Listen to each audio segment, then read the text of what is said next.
سلام به بچه‌ها رپ تایم، امیدوارم حالتون خوب باشه. دیروز که 13 بدر بود یه سری رپرها حالا یه سری دروغایی گفتن که مثلا یکی از دروغایی که سفیسه کیدی که رپر نسل 4 گفت این بود که قراره فیت با هیچ کس بده رو بیت مهیار. البته اینم بهتون بگم سفیسه کید این ترک رو داد ولی خب تنظیم نکرد و تنظیم داد به یه نفر دیگه که اسمش هم دروغ 13 هست. ترک خیلی باحال ترکش. قبل اینکه بریم ریاکشن بریم فقط یادتون نره که کانال یوتیوب سابسکرایب کنید، زنگوله رو بزنید. و بچه‌ها کاور ترک رو دارید می‌بینید، سروش هیچکس هست که سفیسه کید خونده، داخل کپشنش هم زده دروغگو دشمن خودش. بس همین که از دروغای 13 که دیروز بچه‌ها نسل 4 گفتن گندم مثلا مگهش گفت که من حامله‌ام، 2 تا بچه‌ام دارم تو شکممه. یکی از دروغا بود و یکی 2 تا دروغ دیگه هم در حالت دیسپونم بود.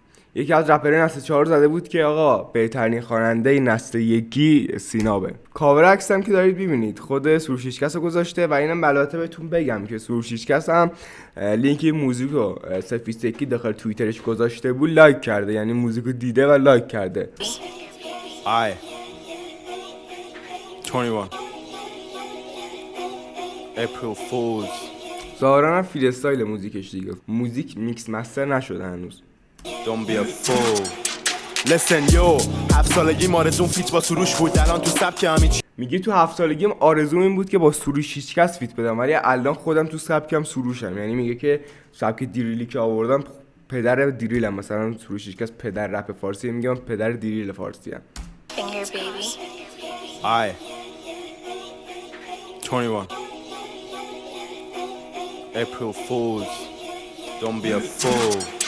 Listen yo 7 سالگی آرزوم فیت با سروش بود، الان تو سبک همین چی هست جز خودم کسی نیورد منو بالا واسه بعد خاطریم بیگ بنگ. ولی راست میگه دیگه، جز خودش کسی نیوردش بالا، چون سفیسه کید نه حمایتی کردن ازش. مثلا گندم و ما بقیه آرتیست‌ها رو مثلا از چرسی پوتک خیلی حمایت کرد و از مثلا گندم تتلو حمایت کرد، ولی خب میبینیم که از سونیوان هیچ کس حمایت نکرد به جز بکس زتا، اونم خیلی کم.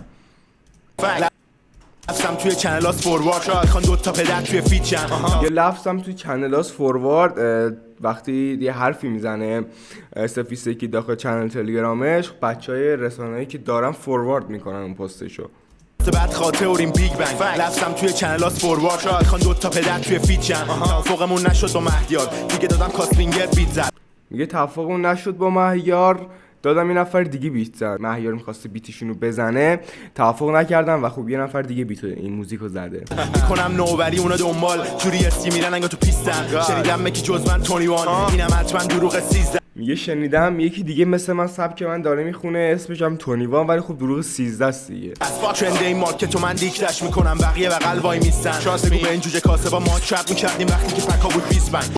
میگه به این جوجه کاسبا بگو ما رپ می‌کردیم اون موقع پکای گل بود فقط 25 تومن، یعنی خیلی قدیم، یعنی تقریبا 2013 فکر کنم شروع کرده سفیسه کید. ننوشتم مدرسه مشقام ولی خیابون یاد داد درسو میخواد بسازه حاشیه بدخام. میگه ننوشتم تو مدرسه مخشام ولی خب خیابون یاد داد درسو.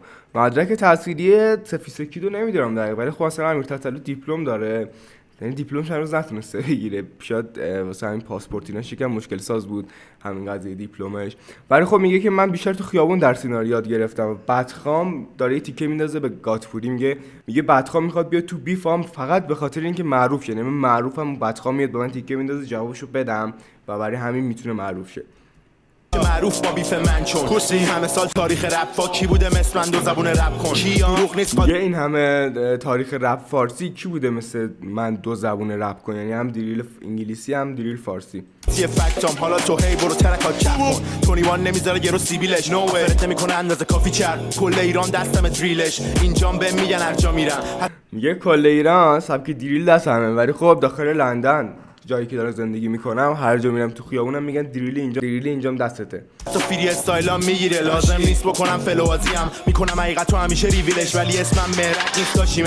میگه حتی فری استایلا میگیره، اصلا نیازی نیست مثلا بدم ترک رو میکس مستر کنم واسم. Two hands on a skin gun bow big man ran when he heard that sound. I'm in the back of the club with 2 teams they bougie and shake that down. On side my brother want a wet man panting gon' buck if I let that show me the big risk I take that. Take it to the grind only thing I rate that sick moves like 3 years ago go not fancy that I'm making it happen. I'm breaking the pattern, I'm chasing it back. Money come easy, I play with it. I flying off Thailand, taking a tan. Haters on چه باحال داری میکنه تیکه دومشو. my gram, stick to the chat. Robbing off my man, play with a gang. I kill it, come like Caesar. دقیقاً اون یه تیکه که برگشت گفت تو تاریخ رپ فارسی کی بوده مثل من دو زبون رپ کن.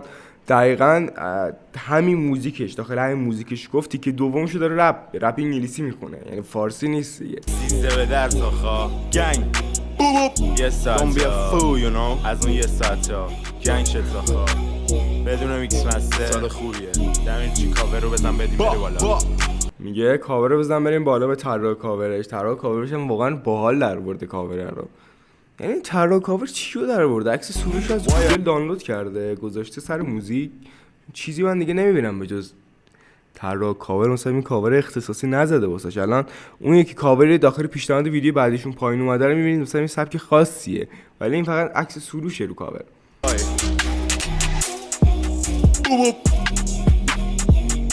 Shot Casting get my guy in this one. MVP. It's Cosfinger, baby. بچه ها نظر شما در مورد موزیک چی بود؟ واقعا هیجان انگیزی که آلبوم گنشت ساخورم قراره به زودی بیاد بیرون از سفیسکی. تاریخشو نداده دیگه، ولی خب گفته تو همین ماها میاد بیرون. ایشالله زودتر بیاد واقعا، چون خیلی وقت این موزیک خوب رپ فارسی گوش ندادیم. آلبوم شایم که بیاد از اون ور اگه یاد حسین میاد 3 تا آلبوم داریم توی مثلا اگه واقعا قطعی باشن و 3 تاشون به موقع بیان. یادتون نره که کانال یوتیوب سابسکرایب کنین. نظرتون حتما در مورد سفیسکی و در مورد این موزیکش داخل کامنت ها واسم بنویسید. دوستتون دارم، با امید دیدار.